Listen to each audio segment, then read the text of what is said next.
American national government. This is Dr. Patrick Stewart. Chapter 3, Federalism, Part 2, State and Local Government. With this segment, we'll be considering the learning objectives of knowing and defining the different governmental units at the local level. We'll also be trying to understand the nature of executive power at the city level, based upon the type of governmental structure in that city.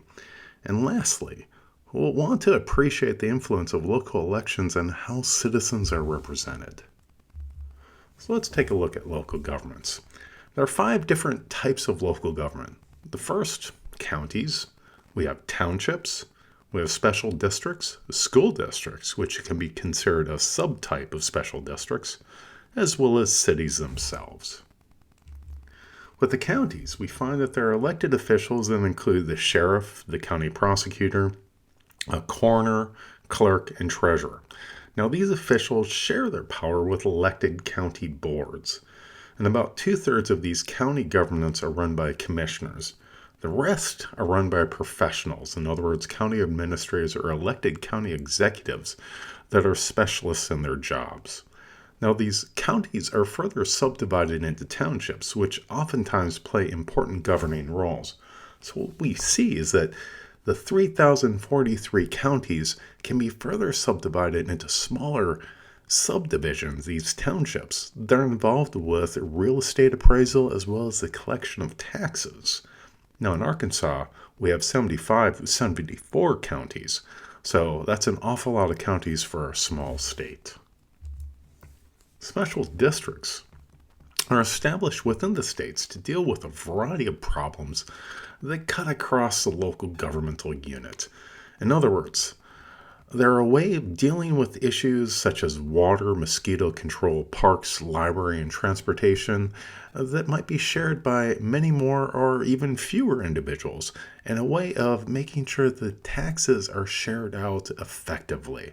Now, some states take this to extremes, such as Illinois, which has thousands upon thousands of special districts. But certainly, it's a way of dealing with issues that aren't necessarily dealt with easily by the county approach. Now, the school districts themselves may be considered a special district. Here, these school districts don't necessarily coincide with other political boundaries, and they have a special focus on education. Listen, because everyone is impacted by education and by the schools themselves, these school districts can become exceptionally politicized. Specifically, what we find is that schools not only are involved with the education of children, but if you have a good school, it can increase the value of your property. So oftentimes it becomes an issue as to whether to pay more for better schools and taxes, or to pay less and possibly see a decrease in property values. Now, within the United States, school districts have played a very important role throughout its history, although arguably to a much lesser extent.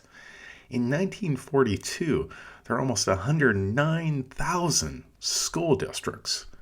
By 1992, this had dropped to just under 15,000, and this low level has remained constant. Now, the interesting thing about this is American population has increased incredibly since 1942, so that this governmental institution of the school district, which oftentimes served as a training ground for many politically active individuals, has arguably led to a loss of politics, because schools are the most local and the most important form of political life that there can be, because it affects each of us at home. Cities are municipal corporations that are chartered by the states, and it gives them specific powers. And this chartering is known as home rule. It allows municipalities to run their affairs and modify their charters largely without legislative approval. Now, they are subject to the laws of the state and the state constitution. So, while the state cannot remove the right to home rule, cities and other forms of local government can have their power removed from them because they are not recognized by the U.S. Constitution.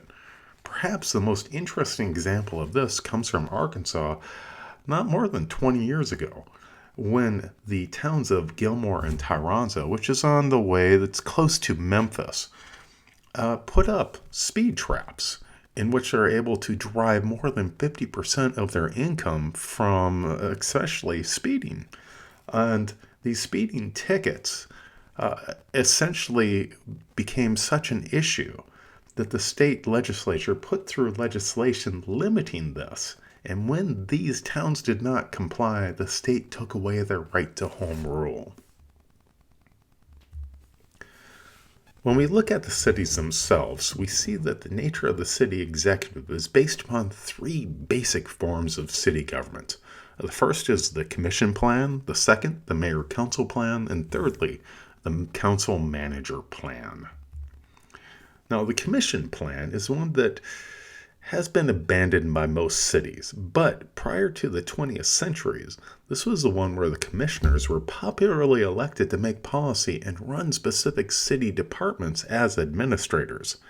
But as we've had more professionalization, we've had a movement away from this commission plan, so it's a very rare form of government. Instead, especially in larger cities, we find the mayor-council plan. This is more democratic because all officials are directly responsible to the electorate, and it's common in cities with more than 500,000 people. Now, the mayoral influence, in comparison with the council, depends on whether the mayor shares a ballot with other elected officials or appoints them him or herself. Also, on whether the mayor prepares the budget. Obviously, this is an incredibly powerful situation that they find themselves in if they can do this. And finally, if they have the power to veto. Here in Arkansas, we find that the mayor-council plan is exercised in Fayetteville. Finally, there's a council-manager plan. This plan is one where the city council that is elected hires a professional city manager to run the city government. In turn, the city manager has the power to hire and fire city employees, but is not directly responsible to the public. That's indeed the job of the council members. However, the city manager must respond to the council members themselves, and this is part of the progressive movement that came about at the turn of the 20th century that led to the professionalization of cities. And indeed, you'll find that Masters of Public Administration programs throughout the United States oftentimes prepare individuals to hold these jobs, which are mainly just like CEOs of towns. Now, electoral rules certainly have an influence on who gets put into office. The election type, as well as whether they're partisan or nonpartisan, certainly has a specific influence on those who fill the roles of representatives. Now, the method by which city council members are elected plays a very important role in how the public is represented.